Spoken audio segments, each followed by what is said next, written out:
Today In we're my looking at experience, something the key fact tag is really quite consistent special. execution. It's a profoundly moving tribute to the life of Mehdi's father. It really is. And what makes it so fascinating is that it's not just one story. No, it's not. The source material really forces you to see his life as these two monumental journeys that are woven together. Two huge journeys. Yeah. So you have the first one, which is the physical one, right? The actual migration. Exactly. The journey across continents. We're talking about the immense challenge of moving from one world to another back in the 1960s.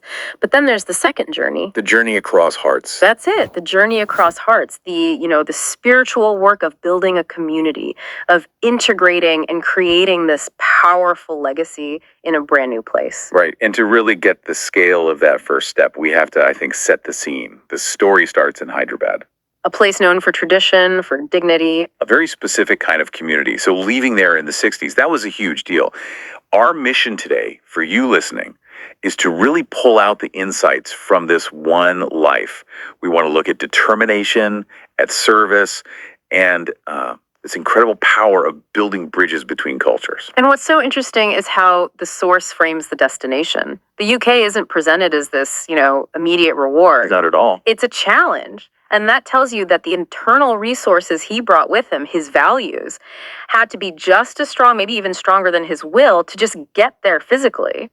Okay, so let's dig into that first journey, the physical one. Right. Because it's just a masterclass in sheer determination. It really is. I mean, think about it. Yeah. The 1960s, he leaves everything he's ever known, family, food, the climate, the language, to travel all the way to the United Kingdom. It's a total reset. A complete reboot of his entire existence. Yeah. And the source gives us this really powerful, simple image. The suitcase. The suitcase. It says he arrived with a suitcase, a few dreams, and a strong determination. And that suitcase is not just luggage, is it? No, it's a symbol. It's everything from his past, literally packed into this one little box, set against this vast, completely unknown future. And the source immediately paints this picture of the challenges he faced. The language it uses is so stark. The wings were cold, the days were long, and the nights were uncertain.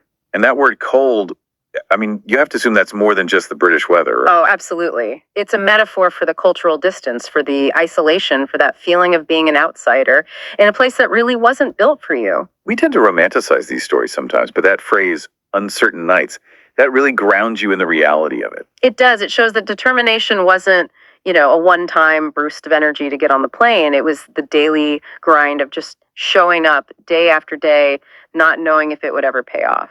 So how did he do it? How did he push through? Well, this is where the tribute pivots from the what to the how. It says that he continued with courage, and crucially, he didn't just hope for the best. He worked with honesty. He built his life step by step, and that focus on his character, on his integrity, meant that people noticed him right away. So it wasn't about his resume or his qualifications initially? Not at all. It was about the person he was. His success was foundational, built on character. It suggests his values were basically his currency before he'd even earned a single pound. Which brings us perfectly to that second journey. You can't face that kind of cold uncertainty without a really strong internal compass. Exactly. We're moving from the external struggle to the internal foundation he carried with him.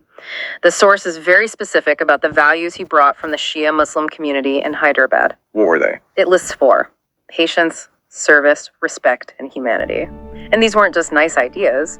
For him, they were a working compass for navigating this completely new world. A compass he needed when everything else was foreign and, probably pretty unwelcoming at times.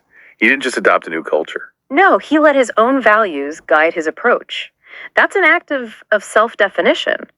His goal wasn't just to survive in the UK, it was to actively define what home meant. And this is where the whole story just clicks for me. It's the real aha moment. Yeah. His philosophy is summed up in this one incredible sentence. That's so powerful. He believed that a true home is the place where you spread goodness. I mean, that just redefines the entire concept of immigration, doesn't it? It completely flips the dynamic. It's not passive, it's active. It's not about finding a home, it's about making a home. And if home is wherever you spread goodness, then his home was huge. It included his family, his neighborhood, the whole country. Right. He wasn't waiting for the UK to accept him. He was actively improving the place, making it better. Yeah. And that mindset allowed him to become this vital cultural bridge. So the determination got him there, but the dedication to service gave him his purpose. Yes. And that's how he became, as the tribute puts it, more than an immigrant. He became an active bridge between cultures. A connector. A connector, exactly. And this wasn't just a title. He earned it through consistent, deliberate action. The analysis shows he served both the land he came from and the land he lived in. He honored his roots while fully committing to his new reality. And there's specific evidence for this. It's not just vague goodness. He stood beside the Mercury Multicultural Society. And that's a key detail. It's so important because it shows he was committed to organized, long-term work. This isn't just about individual acts of kindness, as wonderful as they are. This is about building institutions that create harmony for the next generation. It's putting those values, respect, humanity into practice. Into policy almost. And you can see the result. You can. He helped create harmony among people of many languages and many backgrounds. It's tangible proof that his philosophy worked. It's using faith not just as a personal comfort, but as an external tool for social good. And he showed that you could do it without losing yourself. The source says he demonstrated that culture and faith can live proudly in a new land. He didn't have to choose. He could be 100% committed to his heritage and 100% committed to his new home. That's a difficult balance to strike. But let's bring this back to the most intimate level, his family. The tribute describes him as a pillar of strength. And that quiet, steady support is often the hardest thing to maintain when you're under so much external pressure yourself. But he wasn't just a provider, he was their teacher. He was their moral educator, absolutely. And the key lesson he passed down to his son, Mehdi, is so clear.